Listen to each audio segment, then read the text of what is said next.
जय हिंद दोस्तों, स्वागत है आप सभी का डेली करंट अफेयर्स की क्लास पर। दोस्तों 1 मार्च 2023 का सबसे पहला इंपॉर्टेंट डेली करंट अफेयर्स आप सभी के सामने रहा। आइए देखते हैं। भारत की G20 अध्यक्षता के तहत अभी W20 आयोजित किया गया, यानी वीमेंस 20 महिला 20 का आयोजन किया गया। इसकी पहली बैठक किस शहर में आयोजित की गई है? तो फ्रेंड्स याद रखिएगा, तो G20 अध्यक्षता के तहत इसका आयोजन किया गया है और इसकी पहली बैठक संभाजी नगर में आयोजित की गई। किसमें? संभाजी नगर में। ठीक है, G20 के तर्ज पर। दोस्तों जैसा कि आप सभी को पता है कि इस साल G20 की जो समिट है वो कहां पर होने वाली है? भारत में होने वाली है। उसी के तर्ज पर W20 भी आयोजित किया गया संभाजी नगर पर। वीमेंस 20 याद रखिएगा। देखिए इस बैठक की थीम क्या है? तो इसकी थीम है Pursuit of Gender Equality, Equality and Dignity for Women Led Development। Women's 20 यानी महिला 20 की जो शुरुआत है 2015 से की गई थी। तुर्की से शुरुआत की गई थी और पहली बार जो बैठक है ये भारत में आयोजित की गई है। याद रखिएगा, पूछा जा सकता है। अब सवाल उठता है क्या मकसद है W20 यानी वीमेंस 20 का आयोजित कराने का? तो देखिए इसका मकसद है किस प्रकार से हम महिलाओं को विकास की धारा पर, समान धारा पर ला सकते हैं। तो इस पे बहुत सारे विचार किए गए हैं और उन्हीं विचारों को G20 पर भी रखा जाएगा। तो इसका उद्देश्य सुनिश्चित करना है कि जेंडर से संबंधित जो विचार है G20 की चर्चा में शामिल किए जाएंगे। इसका प्रमुख ऑब्जेक्टिव है किस प्रकार से महिलाओं को आगे बढ़ाया जा सकता है। ठीक है, उनके लिए कैसे योजना, स्कीम्स बनाई जा सकती है। दोस्तों G20 से रिलेटेड और भी बैठक हुई हैं, तो आप याद रखिएगा, ये भी मैं आपको बता देता हूं। भारत G20 के अध्यक्ष के रूप में संयुक्त राष्ट्र मुख्यालय में स्थायी मिशन गोलमेज सम्मेलन की मेजबानी करेगा। इसके अलावा यूथ 20 एंगेजमेंट ग्रुप की भी बैठक हुई है। तो Y20 की बैठक कहां पर हुई है? गुवाहाटी में हुई है। ठीक है, ये सब G20 पे बेस्ड है, याद रखिएगा। दोस्तों यहाँ पर मैं आपको बताने वाला हूं कि अगले वर्ष 2024 में G20 कहां पर होने वाला है। ऐसा प्रश्न आपसे पूछा जा सकता है।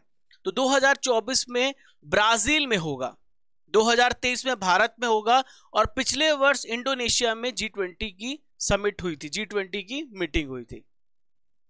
दोस्तों यहाँ पर आप देख सकते हैं कौन कौन सी कंट्रीज, कौन कौन से सदस्य हैं जो G20 में आते हैं, G7 में आते हैं, G8 में आते हैं।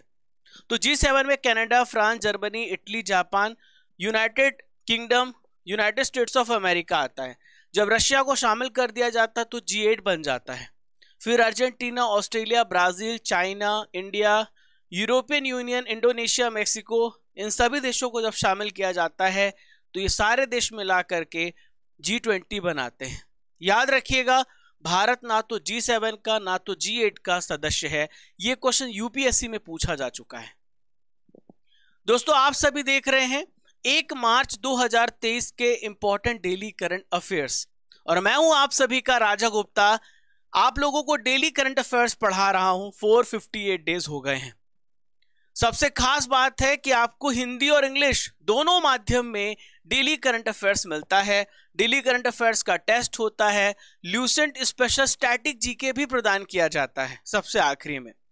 भारत का कोई भी एग्जाम हो, यह है करंट अफेयर्स की ब्रह्मास्त्र क्लास। 25 से 30 मिनट में 200 से 300 जानकारी हम आपको उपलब्ध करवाते हैं। आइए क्वेश्चन नंबर 2 को डिस्कस करते हैं। तो दूसरा प्रश्न ये रहा, डायरेक्टर जनरल क्वालिटी एश्योरेंस के रूप में कौन नियुक्त हुए हैं? Who has been appointed as Director General Quality Assurance? तो इनका क्या नाम है? तो फ्रेंड्स इनका नाम है RS रिन। क्या नाम है? RS रिन। ये है RS रिन। ये क्या बनाए गए हैं? तो याद रखिएगा, डायरेक्टर जनरल क्वालिटी एश्योरेंस का इन्होंने पदभार संभाला है। 1986 बैच के अधिकारी हैं लेफ्टिनेंट जनरल रिन। भारतीय सैन्य अकादमी देहरादून के पूर्व छात्र रह चुके हैं। दोस्तों अब सवाल उठता है कि ये क्वालिटी एश्योरेंस क्या है? तो मैं आपको सरल भाषा में समझाता हूं। तो देखिए, जो भी प्रोडक्ट आर्मी को दिए जाते हैं उसकी एक परख की जाती है, उसका एक मेथड होता है, उसकी जांच की जाती है, क्वालिटी मैनेजमेंट सिस्टम डेवलप किया जाता है। तो क्वालिटी एश्योरेंस जो है, क्वालिटी मैनेजमेंट सिस्टम का एक भाग है, एक पार्ट है, जो हमें ये बताता है कि किस कॉन्फिडेंस में हमने उस प्रोडक्ट को बनाया है। हमारा जो प्रोडक्ट बनेगा क्या वो सारे क्वालिटी रिक्वायरमेंट्स को पूरा करेगा, तो ये है क्वालिटी एश्योरेंस। ठीक है, एक प्रकार का सर्टिफिकेट मिलना कि वो क्या हमारे जो स्टैंडर्ड्स हैं उसको पूरा कर पा रहा है कि नहीं। प्रोडक्ट को बनाने से पहले ही प्रोडक्ट डेवलपमेंट और टेस्ट प्रोसेस और ज्यादा बेहतर बनाने का काम होता है क्वालिटी एश्योरेंस का। दोस्तों यहां पर परीक्षा संजीवनी दे रहा हूं, हाल ही में जो इंपॉर्टेंट अपॉइंटमेंट हुई हैं उससे यहां पर हम आपके लिए डिस्कस करेंगे। तो सबसे पहले बात करेंगे फिक्की के जनरल सेक्रेटरी की। अभी कल ही मैंने आपको पढ़ाया है, ये है शैलेश पाठक जी। क्या नाम है इनका? शैलेश पाठक इनका नाम है। ठीक है, अभी हाल ही में एक्सटर्नल ऑडिटर ऑफ ILO बनाए गए जीसी मुर्मू, जो वर्तमान में भारत के CAG हैं। नीति आयोग के नए CEO बनाए गए, वेरी वेरी इंपॉर्टेंट, ये क्वेश्चन 100% आएगा, VVR सुब्रमण्यम, परमेश्वरन अय्यर की जगह लेंगे। ITI लिमिटेड के CMD बनाए गए राजेश राय। क्या नाम है इनका? राजेश राय नाम है। चलिए, सबसे इंपॉर्टेंट दिवस जो एग्जाम में कई बार पूछा जा चुका है, राष्ट्रीय विज्ञान दिवस कब मनाया गया? When has National Science Day been celebrated? तो फ्रेंड्स आप याद रखिएगा, हर साल 28 फरवरी को हम मनाते हैं, क्या मनाते हैं? नेशनल साइंस डे, राष्ट्रीय विज्ञान दिवस मनाते हैं। अब सवाल ये उठता है कि नेशनल साइंस डे हम किसकी याद पर मनाते हैं? तो फ्रेंड्स ये जो इमेज है आपने देखी, आपको कुछ याद आया? तो ये जो इमेज है चंद्रशेखर वेंकट रमन जी की है। तो इनके सम्मान में हम 28 फरवरी को राष्ट्रीय विज्ञान दिवस मनाते हैं। देखिए थीम याद रखिएगा, थीम 2023 की थीम है global science for global food. ठीक है, इसका उद्देश्य है वैज्ञानिक चेतना को डेवलप करना, साइंटिफिक टेम्परामेंट को डेवलप करना, साइंटिफिक कल्चर को डेवलप करना। ठीक है, इन्होंने हमारे देश का नाम पूरी दुनिया में रोशन किया है। तो ऐसे भारत में हजारों वैज्ञानिक बने चंद्रशेखर वेंकट रमन के जैसे, इसलिए चेतना जगाने के लिए, अवेयर करने के लिए यह दिवस मनाया जाता है। दोस्तों इसके मनाने की शुरुआत आपसे पूछी जा सकती है। 1987 से इस दिवस को मनाने की शुरुआत की गई है। CV रमन जी ने एक इफेक्ट की खोज की थी जिसके लिए इन्हें नोबेल पुरस्कार मिला, और ये जो इफेक्ट है it's known as Raman effect.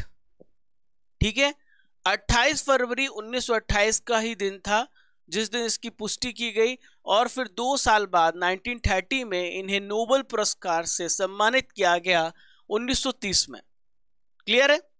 एक और इंपॉर्टेंट दिवस आप याद रखिएगा, 10 नवंबर को मनाया जाता है वर्ल्ड साइंस डे। ये हमारा राष्ट्रीय विज्ञान दिवस 28 फरवरी और वर्ल्ड साइंस डे 10 नवंबर को मनाया जाता है। चलिए क्वेश्चन नंबर 4 को डिस्कस करते हैं। Best entrepreneur of the year award से किसे सम्मानित किया गया है? तो best entrepreneur of the year बने हैं सज्जन जिंदल। क्या नाम है इनका? सज्जन जिंदल। ठीक है, तो ये है सज्जन जिंदल जिन्हें बेस्ट एंटरप्रेन्योर का अवार्ड मिला है।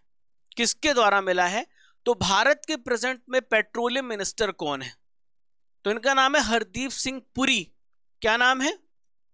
हरदीप सिंह पुरी।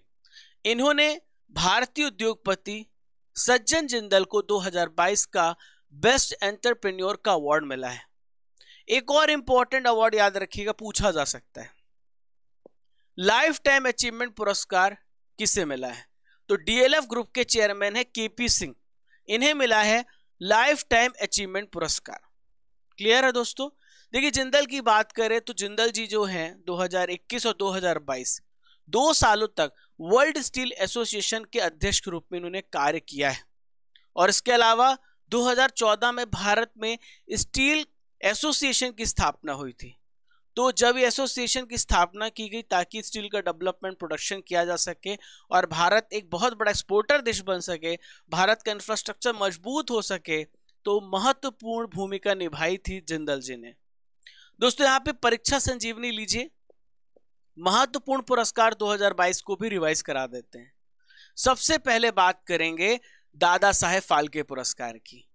2020 का दादा साहेब फाल्के पुरस्कार आशा पारेख को मिला है।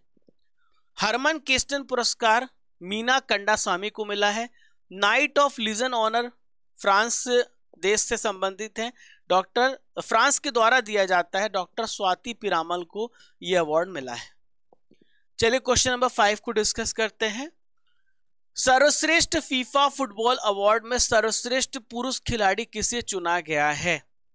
तो सबसे बेस्ट पुरुष खिलाड़ी लियोनेल मेसी को चुना गया है।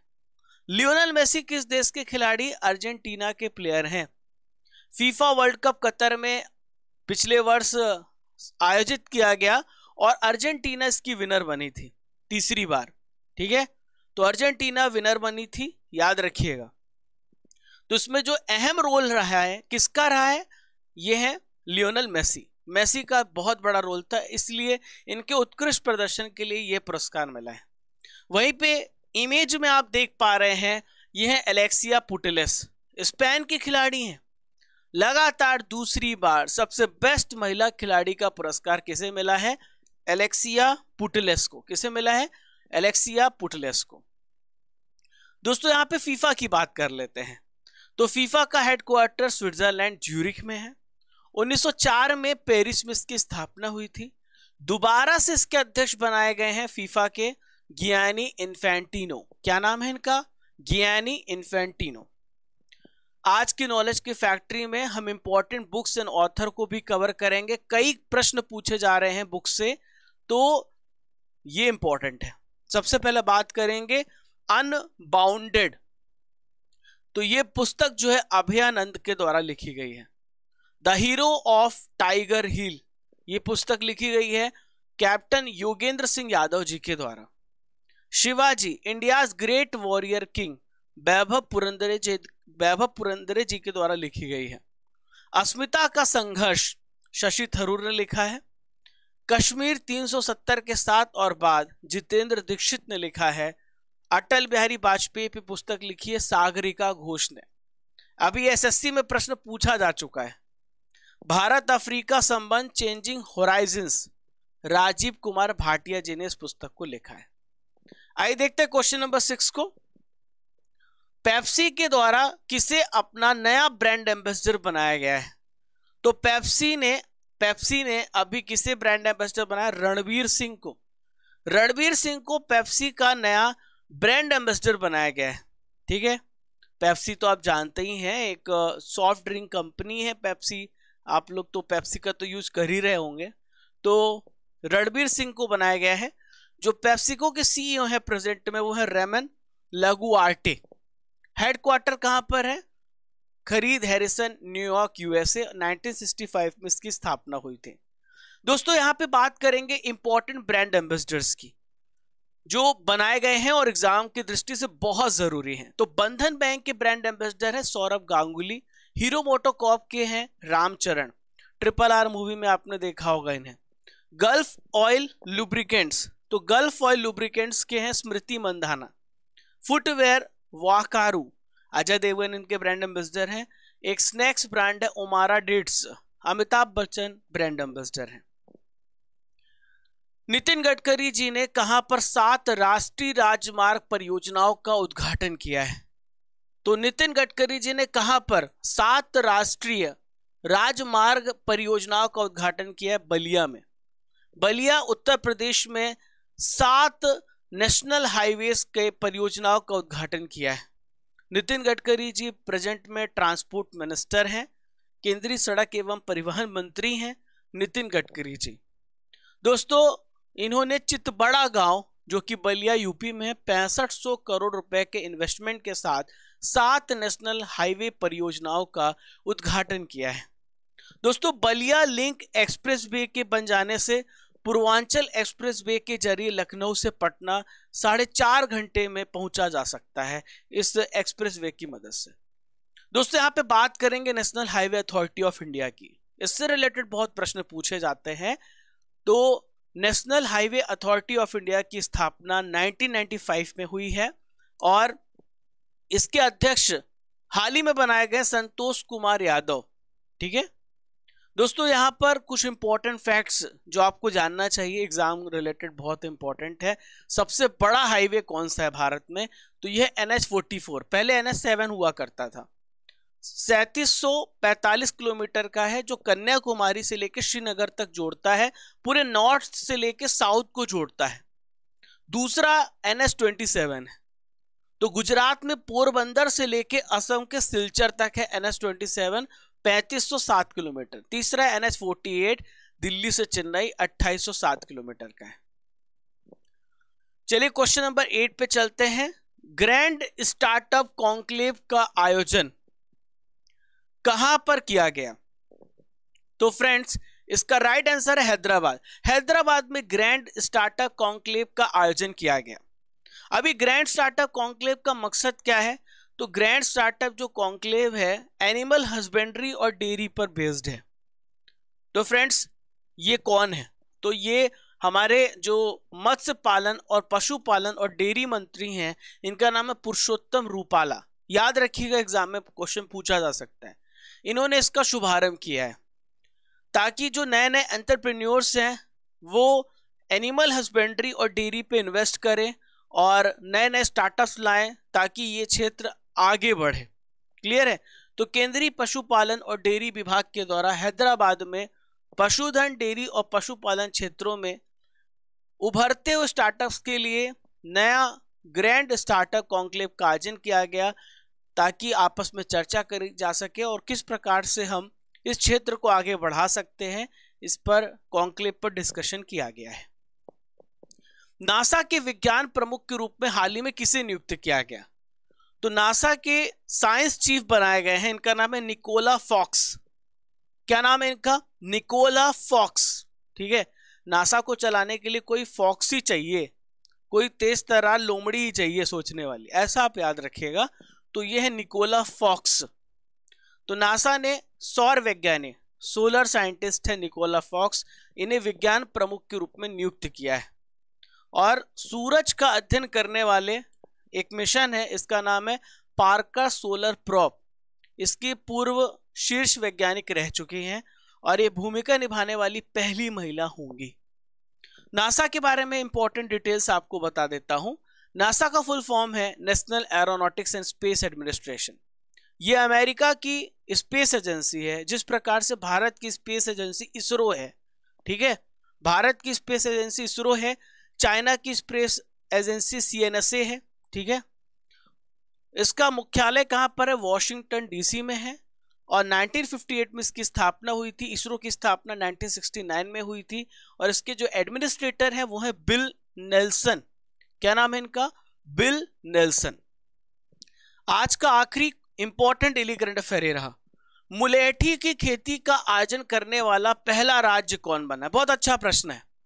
Which has become the first state to organize liquorized cultivation? The right answer is Himachal Pradesh is the first state जो कल्टीवेशन करेगा मुलेठी का। मुलेठी तो आपने यूज किया होगा ना, तो मुलेठी का इस्तेमाल दवाई में किया जाता है, मेडिसिन में किया जाता है और मसालों में भी इसका इस्तेमाल किया जाता है ना। तो मसालों के रूप में और खासकर दवाओं में, दोनों में इसका इस्तेमाल किया जाता है। और मुलेठी की मांग पूरी दुनिया में बढ़ रही है, तो भारत क्यों ना एक्सपोर्ट करे प्रोडक्शन करके। और भारत को अभी डिपेंड करना पड़ता है मुलेठी के प्रोडक्शन के लिए अफगानिस्तान पे, चीन से, नेपाल से, वहां से इंपोर्ट करना पड़ता है। तो हिमाचल प्रदेश को टारगेट करते हुए वहां इसकी प्रोडक्शन को बढ़ाया जा रहा है। प्यारे साथियों, आप लोगों के सामने RRR आ गया है, repeat recall revise current affairs 2022। ठीक है, कल आप लोगों का टेस्ट होने वाला है, कल आपको मंथली करंट अफेयर्स मिल जाएगा। ठीक है, तो मंथली करंट अफेयर्स आज ही मिल जाएगा, बिल्कुल चिंता ना करें, कल नहीं आज ही शाम तक आपको मंथली करंट अफेयर्स मिल जाएगा 1 मार्च का। ओके, तो फ्रेंड्स पर आपको तैयार रहना है। हम आपका टेस्ट लेने वाले नवंबर 2022 के इंपॉर्टेंट करंट अफेयर्स का पढ़ के आइएगा। 20 क्वेश्चन का टेस्ट होगा। रामगढ़ विषधारी अभ्यारण्य को भारत का 52 नंबर का टाइगर रिजर्व घोषित किया गया, टाइगर सेंचुरी घोषित किया गया, किस राज्य में है? तो रामगढ़ विषधारी अभ्यारण्य कहां पर है? राजस्थान राज्य में। एलिजाबेथ बोन को किस देश का प्राइम मिनिस्टर बनाया गया है? तो she became the prime minister of which country? France. ठीक है। Hasan Sheikh Mohammad has become the new president of which country? आपको पढ़ाया है।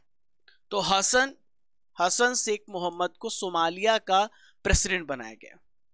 Who has won the title of Uber cup 2022? तो साउथ कोरिया ने इसे जीता है, दक्षिण कोरिया ने। अंतरराष्ट्रीय संग्रहालय दिवस कब मनाया गया? When was international museum day celebrated? तो हर साल 18 मई को मनाया जाता है। प्यारे साथियों, 1 मार्च का करंट अफेयर्स का टेस्ट होने वाला है आप लोगों का। जितना करंट अफेयर्स आपने पढ़ा है, ताकि आपका कंसंट्रेशन कितना अच्छा बना है, ये चेक करने के लिए। महिला 20 की शुरुआत किस वर्ष से की गई है? तो 2015 से की गई, तुर्की में, मैंने आपको पढ़ाया है। G20 की स्थापना किस वर्ष हुई है? तो G20 की स्थापना 1999 में हुई है। इसका कहीं हेडक्वार्टर नहीं होता है, यह बात आप याद रखिएगा। G20 का 2024 में अध्यक्ष कौन होगा? यानी अगले वर्ष की बात कर रहे हैं, तो हम 1 साल आगे चल रहे हैं, ब्राजील होगा। भारत के नए DCGI कौन बने हैं? ड्रग कंट्रोलर जनरल कौन बने हैं? तो भारत के DCGI बने हैं राजीव रघुवंशी। राष्ट्रीय विज्ञान दिवस बनाने की शुरुआत किस वर्ष से की गई है? तो it has been started in 1987। When is world science day celebrated? तो हमने आपको पढ़ाया है, हमने आपको बताया है, तो 10 नवंबर से शुरुआत की गई, मतलब 10 नवंबर को मनाया जाता है हर साल विश्व विज्ञान दिवस। ठीक है। दादा साहेब फाल्के पुरस्कार 2020 किसे प्रदान किया गया? तो दादा साहेब फाल्के पुरस्कार 2020 प्रदान किया गया आशा पारेख जी को। इसके पहले रजनीकांत को, उसके पहले अमिताभ बच्चन जी को मिला था। Lionel Messi belongs to which country? तो he belongs to which country? Argentina. ठीक है। Where is the headquarter of FIFA? तो फीफा का हेडक्वार्टर कहां पर है? ज्यूरिच में है। कहां पर है? ज्यूरिच में। फियरलेस गवर्नेंस पुस्तक के लेखक कौन है? Who is the author of the book fearless governance? तो she is the first IPS of India. तो IPS female of India, IPS women of India, Kiran Bedi. ठीक है। तो फियरलेस गवर्नेंस पुस्तक इन्होंने लिखी है। दोस्तों, कल के करंट अफेयर्स का आपका टेस्ट होने वाला है। जो आपने कल पढ़ा था उसका भी टेस्ट लेता हूं, ताकि आपको कोई भी चीज भूले ना। राष्ट्रीय प्रोटीन दिवस कब मनाया जाता है? तो 27 फरवरी को मनाया जाता है। ICC महिला T20 विश्व कप 2023 को किसने जीता है? तो ये जीता है ऑस्ट्रेलिया ने। फ्रेडरिक आंद्रे किस देश के क्राउन प्रिंस है जो भारत की यात्रा पर आए हैं? तो फ्रेडरिक आंद्रे डेनमार्क के क्राउन प्रिंस हैं जो भारत की यात्रा पर हैं। सरकार ने पहली बार संत सेवालाल महाराज जयंती मनाई। संत सेवालाल महाराज किस समुदाय के आध्यात्मिक नेता थे? तो ये बंजारा समुदाय के आध्यात्मिक नेता थे। पूर्वोत्तर में पहला संपीड़ित बायोगैस संयंत्र किस राज्य में बनाया गया है? तो कहां पर बनाया गया है? असम राज्य में। University the 14th edition of national culture festival is being organised. तो कहां पर? बीकानेर में शुरुआत की गई है। Who has won the senior women's national hockey championship? तो किसने जीता है? मध्य प्रदेश ने जीता है, और इसका आयोजन आंध्र प्रदेश राज्य में हुआ था। कोबरा वॉरियर वायु अभ्यास में भाग लेने के लिए भारतीय वायुसेना किस देश पहुंची है? कहां पहुंची है? ब्रिटेन। कहां पर? ब्रिटेन में। Which airport has been inaugurated by prime minister Narendra Modi in Karnataka? तो इस एयरपोर्ट का नाम है शिवमोग्गा हवाई अड्डा। फिक्की के नए महासचिव बने, किसे नियुक्त किया गया है? तो फिक्की के नए महासचिव बने शैलेश पाठक। क्या नाम है इनका? शैलेश पाठक। आज का सवाल है, राष्ट्रीय विज्ञान दिवस कब मनाया गया? आपको इसका उत्तर कमेंट बॉक्स पे देना है। पहचानो कौन सीरीज में आपको इस इमेज को देखना है और बताना है ये महान पर्सनालिटी कौन है, और 5 लाइन इनके बारे में लिखनी है। दोस्तों, कल की जो इमेज थी वो चंद्रशेखर वेंकट रमन, CV रमन की इमेज थी, जिसके बारे में रिया गुप्ता और सागर कुमार ने लिखा है, और यहां पर उनके कमेंट को मैंने पिक किया है। काम की बात यह है कि MP एक्साइज कांस्टेबल पेपर चल रहा है, और करंट अफेयर्स के बहुत सारे क्वेश्चन आए थे जो बन गए, ज़्यादा सोचना भी नहीं पड़ा। किसी हमारे स्टूडेंट ने कमेंट किया था तो मैंने आपको बता दिया कि आपके प्रश्न आ रहे हैं हर एग्जाम में। चलिए दोस्तों, आज के ल्यूसेंट जीके के पिटारे में भारत में प्रथम पुरुष को डिस्कस करने वाले हैं, ठीक है।